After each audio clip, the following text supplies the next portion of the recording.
نو حضور پاک روحانی حکیم دی. هغه دې سړي ته وکتل چې دی خو عقیده هم ټیک ده،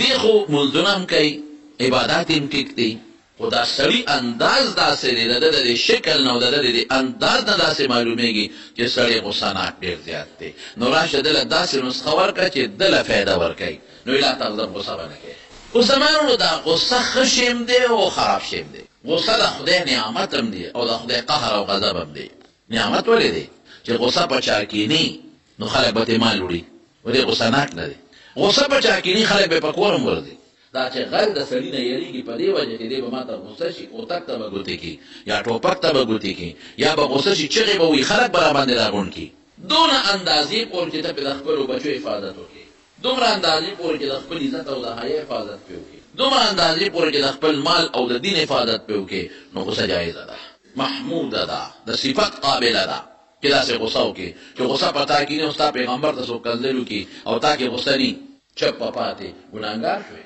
ستا خدای ته څوک سپکوي، ستا قرآن ته څوک سپکوي، ستا دین ته څوک سپکوي، ستا پټکي ګیرې ته څوک سپکوي، ستا علم پسې څوک سپکوي، ستا مکې مدینې پسې څوک سپکوي او غصه درکیني، نو ته د دین اسم نشې کولی. او چې غصه درکې وي نو کم از کم لږ به سترګې خو برندې کړي که نه، چې یاره داسې کې ته خدای نه پیدا کړی، دا رسول ستا پیغمبر نه دی، دا دین ستا نه دی، دا خدای دله نه دی خوښ کړی، دا علم تا ته دین او قرآن نه ښایي، دا مکه مدینه زمونږ د دین مرکزونه نه دي. نو دونه حده پورې غصه د خدای نعمت.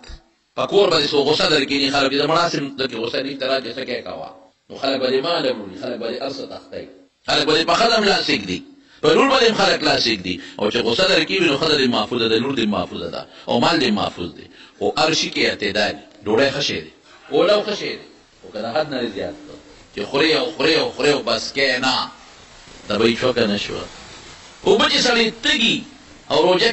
کې ماښامین وي نو د خدای لوی نعمت دی چې ښه مزېدار شربت وڅښې، اوس که هغې سره فایده به حاصل شي، د خدای نعمت دی. خو که دې پې شروع کړه بس کې بلکل نه، بشیر جانې نو بیا به غټه خېټه پروتې او بیا به دړق نه، دړق به نه بیا هر شی. جامه څومره د خدای نعمت دی، خو چې دردي دله جوړوي د وجود سره فټ به یې دله جوړوي. خو که د وجود نه یې دله زیاته کړه، کمیس در پسې لاندې راښکې شي او پرتوب در پسې هم لاندې راښکې شي، نو په دې لاره چې دی نو خلک وي دا لیونی دروغ نه دی. اعتدال په غصه کې چې کله اعتدال وکړې او بعضې ځای د غصې وي غصه به کوې او بعضې ځای د غصې ني غصه به نه هم کوې. زموږ حضرت امام ابو حنیفه رحمت الله علیه څومره لوی سړی تېر شوی دی، تهجد به عموما پاڅېده، تهجد به یې وکړل، هغې نه به یې اودس وکړه، نو هغه اودس باندې به یې رسال لمونځ هم وکړه. تهجد خو د ماسخوتن په ټیم کې وي که نه، اگر چې دا وروستو ټیم د ماسخوتن مکروه دی، خو دا ټیم د ماسخوتن دی. نو تهجد نه به اودس وکړه، تهجد به وکړل، بیا به یې سهار لمونځ وکړو. یو ځل په لاره روانو، یو ښځې سره ماشوم بچی و، نو هغه خپل ماشوم ته وایي وایي دا سړی نه دی، امام صاحب ته یې ګوته ونیوله، وایي دا ډېر نیک سړی دی، وایي د ماسخوتن په اودس د سهار لمونځ کوي. نو خبره خو د ښځې ټیک وه، ځکه چې سړی تهجد له پاتې خو د ماسخوتن ټیم دی که او تا په هغې باندې تهجد وکړل او هغه اودس دې بیا سهار له نوې نه که مات شوی نه دی او سهار لمونځ دې پرې وکړو، خبره خو ټیک ده، دروغ نه ده. و امام صاحب ته بل مطلب واغې، اوهو د ماسخوتن لمونځ خو فرضو ته وایي، د ماسخوتن لمونځ خو په عرف کې اطلاق په فرضو کېږي. نو د دې ښځې په ذهن کې دا ده چې دا سړی د ماسخوتن فرض کوي او وده کېږي نه د شپې او بیا نفلونه کوي او سهار چې لمونځ وکړي د هغې نه پس بیا آرام کوي. دا د امام صاحب ذهن ته لاړه. نو یې ګوره د دې ښځې سوچ دا دی چې دا ټوله شپه د عبادت کوي او سهار لمونځ د ماسخوتن په فرضو کوي، په هغې اودس باندې. نو شروع یې وکړه چې دې ښځې خو ما کې دا صفت بیان کړو، دا خو ما کې نشته، راشه دا صفت په ځان کې پیدا کا. نو بیا یې 40 کاله د ماسخوتن په اودس د سهار لمونځ وکړو، دا صفت یې په ځان کې پیدا کا. خلک وایي پکې شته او په ما کې نشته، راشه پیدا کړه په ځان کې دا صفت. قیامت پر ورځ خدای تپوس ونکړي چې ښه خلکو خو یې دا کار دی کوو، تا خو نه دی کړی. دومره نیک سړی، ټول ورځ به یې درس، طالبان به ورته ناست وو، درس حدیث به او صاحب څنګه درس به یو زمونږ درسي په مقصد مونږ خلک پوهیو، هغه به درس دا کوو چې مسایل به یې تیستل، د دې حدیث نه دا مسله راوځي، د دې حدیث نه دا مسله راوځي، د دې حدیث نه دا مسله راوځي. په سوونو زرګونو مسالې امام صاحب بلا شاګردانو ورسره په خپله زمانه کې د قرآن او د سنت نه 12 لکه مسلې رسېدي دي. یو حدیث به ورکوټې غوندې هغې ته به یې کتل، دې نه دا مسله ابتدا زمونږ طالبان پوهېږي، دا ته په طریقه د عبارت النص معلومېږي او په طریقه د دلالت النص او په طریقه د اشارت النص وغیره دا سوچ پکړو. نو ستړی ستومانه یو ځل غرمه ده ګرمي د کور ته لاړ او بره بالخانې ته وخت، هغه زمانه کې ظاهر چې نه پکې شته نه ایر کنډیشن شته اوس ستړی دی ښه پوره د شپې هم عبادت کړی دی د ورځې هم درسونه کړي دي او بله بالخانې ته وخت چې وخت یو سړي دروازه وواله چې رښتیا خبرې او اوړي وي او ګرمي وي او سړي له خوبه هم ورځي او دې سم یو څوک دروازه ووایي غوسه ورځي که نه ورځي وله موږ له خپله راځي چې دروازې وواله نو دې زر څادر یې ځان نه لرې کړ او لاندې راکوز شو چې دروازې له راغی یو سړی ولاړ و ورته یې ملګري څنګه راغلی هغه ورته ویل صاحب یو مسله ده او د هغې تپوس ته راغلی اوس که ما غوندې بل سړی وي که نه نو څه به یې ویل چې د خدای بنده چې هلته درس ته ناست وم راغلې به وي نیکبخته که نه چې درس نه فارغ شو نو مسلې تپوس به دې کړی و که نه یا چې د مازدیګر مانځه ځم نو بیا راشه هلته تپوس وکړه دا خو د ما د خوب ټیم دی د ارام ټیم دی د نفس په ما حق نشته رسول الله مبارک فرمایي ان لنفسک علیک حقا ستا د نفس په تا حق دی د ګاونډي در باندې حق دی د سترګو در باندې حق دی نور د شریعت مسله دا ده چې چا له ملاقات لري د هغه د اوقاتو خیال وساتي کم ټیم کې هغه د ملاقات وخت نو هغه ټیم ورده او کم ټیم د هغه د مصروفیت هغه ټیم کې هغه له مور ده کم ټیم د خوب یې ته نه ورده څنګه غوسه ورده نو چې امام صاحب راکوز شو غریب د خوب وګوته وایي سره راغلی وایي صاحب یو مسلې تپوس ته راغلی اوس په کار کې غوسه وتښتېدی چې مسلې تپوس خو مازدیګر وکړه سهار درس ته ناست هملته به دې کړی وې نو امام صاحب ورته غوسه نه شو وایي ښه بهي جان وروره وایه څه مسله ده وایي رانه یېره شوه په لار رانه یېره شوه امام صاحب ورته وایي ښه ده داسې وکړه چې درته یاده شي بیا راشه سړی لاړ امام صاحب بله کوټې ته وخته چې کوټې ته بیا وخت په دانې څادر راښکه او اوده شو دې سړي م ښه ساته بیا ور وو امام صاحب خدای او دا کچه خوب نه چې سړی پاسېده دا لغم دی بیا راکوز شو چې راشو مکه سړی ولاړ دی وایي بهي جان څه وایي صاحب هغه مسله مې رایاده شوه نیمې لارې ته لاړم رایاده مې شوه نو بیا رالم وایي ښه وایه په دماغ یې لاس کېښود اخو رانه بیا یېره شوه بلاله مې یاده وه واپس رالم اخو بیا یېره شوه اوس که بشیر جان وي او یو لته یې م ورکړی وي که نه نو په قبر کې د نکیر منکروالو ته بیا جدتو امام صاحب ورته څه وایي وایي ښه ده بهي جان چې د یاده شي بیا راشه سړی لاړ امام صاحب بله کوټې ته بیا وخت بیا سملاسته خو چې لږ اوده شو خرخر یې شروع کړل سړي بیا دروازه وواله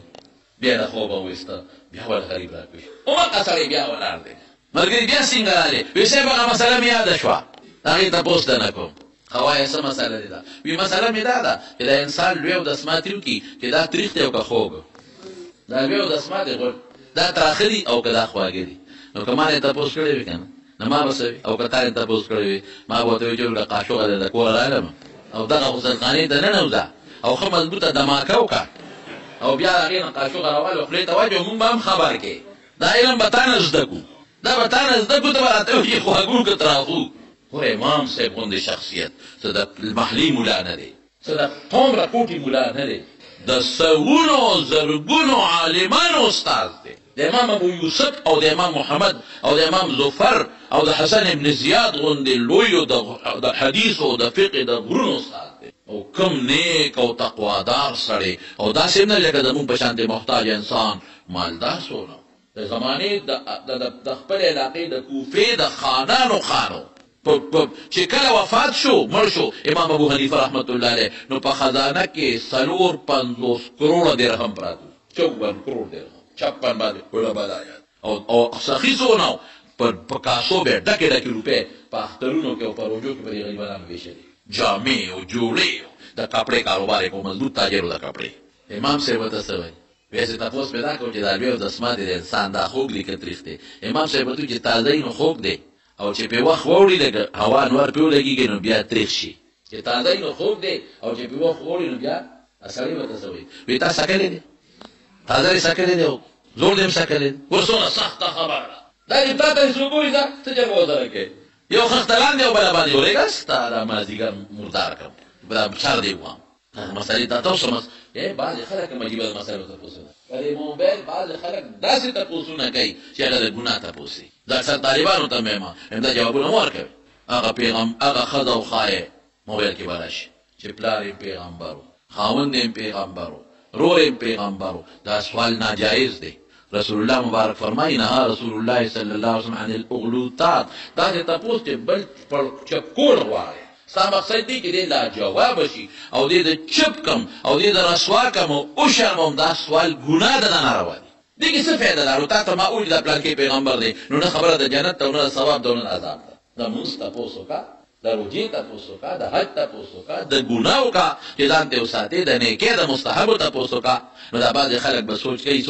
نو داسې تپوس به وکړي. نو وي تا سکلی دی؟ امام صاحب ورته وی نه بھائی جان ما سکلی نه دی، خو زه ډېره معلوموم چې کله تازه اودسماتي نو مچان پې کښېني او مچ خوږ شي راځي، او چې کله پې لږ وخت تېر شي نو بیا وله مچ نه راځي، نو معلومېږي دا چې دا خوږوالی پکې اوس ختم شوی دی. سړی ورته وی امام صاحب وی زه دې ناکامه کړم. وی ناکامه دې کړم؟ وی لکه ستا په مقصد زه پوهېږم نه. وی دا مونږ دوه کسان په یو حجره کې ناست وو، په یو بیټک کې. نو زمونږ بحث راغی، نو زما هغه ملګري وی چې سفیان ثوري رحمت الله علیه ډېر زیات صابره دی. نه هغه وی چې امام ابو حنیفه ډېر صابره دی، او ما وی چې نه سفیان ثوري ډېر صابره دی. دا دواړه د خپلې زمانې لوی عالمان. سفیان ثوري رحمت الله علیه ډېر لوی محدث او ډېر لوی امام. نو ما وی چې هغه سفیان ثوري ډېر صابره دی، هغه وی نه امام ابو حنیفه رحمت الله علیه ډېر صابره دی. ما وی چې اوس ګورم چې چا کې صبر زیات دی. نو تا کې صبر مې زیات ومونته، ته ډېر صابره. نو زه ما بیله او ملګري مې وګټله. زمارو اصلي بنیاد د خبرې خدا شو چې دې سړي خو امام صاحب غوسه کول غوښتل، لیکن امام صاحب له خدای څومره صبر ورکړ. اثر یې څومره دی، تر ننه پورې دا واقعه علما په کتابونو کې لیکي او عالمان یې په منبرونو خلکو ته بیانوي، او دې دپاره بیانوي چې ګوره امام ابو حنیفه رحمت الله علیه غوسه ونه کړه. که ده غوسه کړې بیا به سړی یو څو څپېړې والې یو سهولت یې وله ورکړی وي، نو بیا به هغه سړي څومره پراپېګنډې کولې ملا صاحب وواله مسئلې ته بیا به دارو چې باندې څه مسئلې تپوس کو، ما تېره مسئلې تپوس کو هغه باندې راغوسه کړې، ما تېره مسئلې تپوس کو هغه په دا اثر وواله. نو تر قیامته پورې په تاریخ کې دا چلېدله چې امام صاحب خو ډېر عبادتګزار دی او ډېر لوی عالم دی، خو بېځایه والم کوي او بېځایه غوسې هم کوي. نو ځکه رسول الله مبارک هغه صحابي ته لا تغضب، غوسه به نه کوې. ما ته مخکې وکړي چې هغوی پلانکې خو سپې ساتي خرڅوي یې، وایي چې د ښکار سپې ساتل جیز دي، او شریعت کې همدا دي چې درې سپي ساتلی شي. یو د ښکار سپې چې ته پرې ښکار کوې، خرڅ له نه چې ته د ښکار سپې. بعضې خلک ښکار سپې ساتل جیز دي، خو ښکار له خرڅولو له نه چې ته یې ساتې او خرڅی د ښکار سپې. دویم د څوکۍ سپې چې ته یې کور کې ډېره کړې او څوکۍ دله کوي. او درېیم دا د ګډو چینو والا چې دا ګډو چینو والا ګډې چینی سړي او دې سره مې یو سپی وي، دا درې سپي ساتل جیز دي، او د دې درېو سپو نه علاوه بل سپی ساتل ګناه ده. او نبي علیه السلام فرمایي چې د رحمت فرشتې هم نه راځي. او حضور پاک فرمایي چې د درېو سپو نه علاوه کوم سپی څوک ساتي د ده د عمل نه خدای نیکۍ کموي، نیکۍ کوي. نو خدای مکه چې سال دي د رحمت فرشتې نه راځي، نو کومې فرشتې به راځي؟ د غضب. نو د غضب فرشتې به نه څه